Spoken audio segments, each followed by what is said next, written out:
Welcome to Home Buying Made Easy, the podcast where we pull back the curtain on mortgages, real estate, and everything the big banks hope you never figure out. I'm Rachel, co-host and producer of the show. Let's get to it. Welcome to Home Buying Made Easy. I am Michael, and we are at another episode number 8,492. Not quite there. And I have Rachel with me. She is our producer extraordinaire, and she said we haven't done that many episodes, but it certainly feels like it. I've been sitting here for 42 years shooting all kinds of podcast episodes with you. You've been doing this since you were 14. I've been doing this since before you were born, sitting there. Who was interviewing you? You. Just kidding. Okay. Okay. I just blew her mind. Okay. So today we are going to be talking about a subject that a lot of people don't understand and don't know why they have to do it. So take it away, Rachel. Yeah, today our topic is earnest money and what it is, how much, where it goes, what can happen to it, all the things. Okay. What's earnest money? So we'll say, what is earnest money first? Earnest money is called trust money, or almost like a deposit. And you use earnest money in a situation where you're writing an offer to a seller and you're the buyer, and you're writing an offer to the seller. Your agent writes that offer. They put in a certain amount. They usually ask you, the buyer, your agent will ask you, how much earnest money do you have? Well, how much do I have to put down? Well, many agents will tell you, well, it's really what you want to do, but the rule, it's just a rule. It's a loose rule. It's not like, hey, you got to do this, is 1%. So you'll put 1%, and you'll send that money, not with the offer, but if the offer gets accepted, you'll send that money into the settlement agent, and we'll talk about that in just a second. But earnest money is designed to let the seller know, hey, I'm really serious about buying your house. I'm even going to put money in to show you how serious I am. That's kind of the basis for, hey, trust me. Mm-hmm. I'm going to buy your house, and here's some money to prove it. Now, it's not their money. It's not the seller's money. It is money that is set aside as an act of goodwill, an act of good faith. Hey, I'm putting money towards this. Hold this house. Let's take it off the market. I want to do some research. I want to get an inspection. I want to get an appraisal. I want to go through underwriting if I'm getting a loan. Mm-hmm. And I want to know all the pieces of the puzzle. And if I know all the pieces of the puzzle and they all line up and everything looks good, I'm buying your house. Yeah. So that's what earnest money is. It's usually put on the purchase agreement, how much you're going to be putting down in the earnest money and that kind of thing. Mm-hmm. That makes sense? Mm-hmm. Cool. Yeah. So if I put an offer in on a house and the seller goes with a different buyer, do I get that earnest money back, or how does that work? That's a good question. If you're writing an offer, you did not send in any earnest money, because at least in the state of Tennessee, a purchase agreement is written, and in the purchase agreement, it says earnest money to be whatever that amount is. Mm-hmm. So it's $5,000 to be sent to, and then there'll be where it's supposed to be sent, which is usually the title company, the settlement company, within 3 days or 5 days of a binding contract. Mm-hmm. A binding contract is the seller accepted your offer. Okay. Everybody signed on the dotted line. Yeah. So you wouldn't put money in ahead of time. You would put it in once you are under contract in the state of Tennessee. Mm-hmm. Now, some states are different. So Yeah. if this doesn't apply in your state, don't shoot the messenger. I didn't. It doesn't apply to everywhere. Yeah. So under certain circumstances, the seller can keep that earnest money. And can you tell us what those potential circumstances are? Yes. So before we talk about that, let's talk about reasons you get it back. Okay. Reasons, because they kind of go sort of hand in hand. If you do a home inspection and the home inspection comes back and it's terrible, maybe there's a lot of mold, or maybe the roof needs replacing, or maybe the heating and air doesn't work, or there's some major problem, the foundation is cracked, or there could be a lot of reasons. And the inspection is just terrible. In most cases, the purchase agreement was set up so that you can get out of the contract. You can terminate the contract and say, hey, I don't want to buy your house because of these reasons. And please refund my earnest money. And then everybody, they have to act in good faith and they have to give the money back.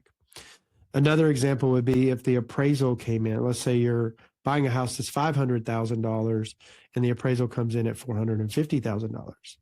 Well, that means that the buyer would be overpaying for a house that the seller thought was worth more, but the buyer said, well, no, it's not worth that. The appraiser just said it was. So they renegotiate. And if they can't renegotiate, the buyer can then back out and they can get their earnest money back. There's times where people that agents will write into their contracts, earnest money is non-refundable, or earnest money, or maybe there's an appraisal acceptance. Like, it doesn't matter what the appraisal comes in at, we're buying your house kind of thing. We were doing that several years ago when people were way overpaying. And we knew the appraisal would come in short. It was like, hey, no, that's no problem. I'm going to put $100,000 down anyway, so it's no big deal. Yeah. Just because they wanted that house. And I think that's crazy. Like, I don't know why you don't overpay for a house. So let's talk about, now that I've said, okay, these are the reasons you would get it back. The reasons you would not get it back, it would be for what's called non-performance. Non-performance means you were supposed to get a loan and you were supposed to apply for a loan within 10 days or 14 days or whatever it is, and you didn't do it. You didn't apply in time, or you didn't order the appraisal in time, if that's written into the contract, or you didn't, like, if you did something that the purchase agreement says, hey, you're going to do these 3 things by these 3 dates, and you don't meet those dates, they can keep your earnest money because you did not perform. You did not, as the buyer, did not fulfill your obligation as the buyer in the purchase agreement. Anytime that happens, you would not get the money back. Yeah. Does that kind of answer? Yeah. Okay. Yeah. What else? So last question is, so you said 1% is usually how much money people put towards earnest money. That's typically the like loose rule kind of thing. Of thumb, yeah. So is there any benefit to putting more? It could strengthen your offer, because if you're putting more down, it shows seriousness maybe, but it's perspective. It's what does the seller see as that? Does that make it stronger because the seller saw that it was stronger? Did the listing agent, when they presented the offer, say, hey, I got 2 offers here. One's putting $500 down and one's putting $20,000 down. Which one do you want to go with? Like, how are they portraying it? Does one sound better than the other? I don't know. It depends on, like, my recommendation, if you're a listing agent, you should be calling the lenders. I do it in reverse. If I have an offer going in, like one of my clients is a buyer, and I did the pre-approval, and I have an offer going in, I ask for the listing agent information, and I call that listing agent and tell the listing agent, hey, just want to let you know, I can't give you all the ins and outs of the details of my buyers, but what I can tell you is they're solid. We've already done underwriting approval. We've already done a lot of the work ahead of time. We have all the documents. We're not at all worried about anything, and they're putting a good chunk of money down. I'll say something like that. And I won't give any more information because it's private information. You can't do that. But I will say, hey, they're solid, and you don't have to worry about it. We've won a lot of purchase offers just by me calling. And I mean, I know I may sound like, oh, yeah, it's because I called. Well, maybe it wasn't because I called. Yeah. But by me calling, it helped the process when there was multiple people searching for looking to put an offer in on this house. And the lender reached out to and said, hey, man, they're solid. Yeah. They're good to go. if you're a listing agent, I recommend you should talk to any lender that you're getting any offer from, because there's a lot of quacks out there. There's some crazy people who say, oh yeah, we can do a loan for you. You got a job? Like, nah. I don't know. It's crazy. I don't know why they do that. No. Well, that's all we got today. All right. So if you want more information about anything that we're doing, you need a pre-approval, or you want to just ask mortgage questions, or maybe you want to get one of our books, I got plenty of books on first-time home buyers, veterans, or how to beat mortgage transparency. If you want more information like that, feel free to reach out. Just give us a call, shoot us a text, send us an email. We'll see you.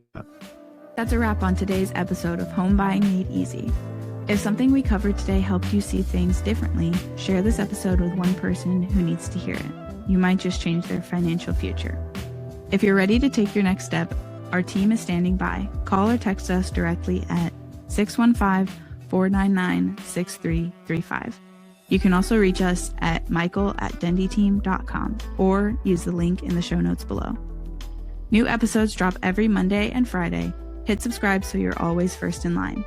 And if this show has brought you value, a 5-star review takes 30 seconds or less and helps more people find us. From our team to you, let's make home buying easy.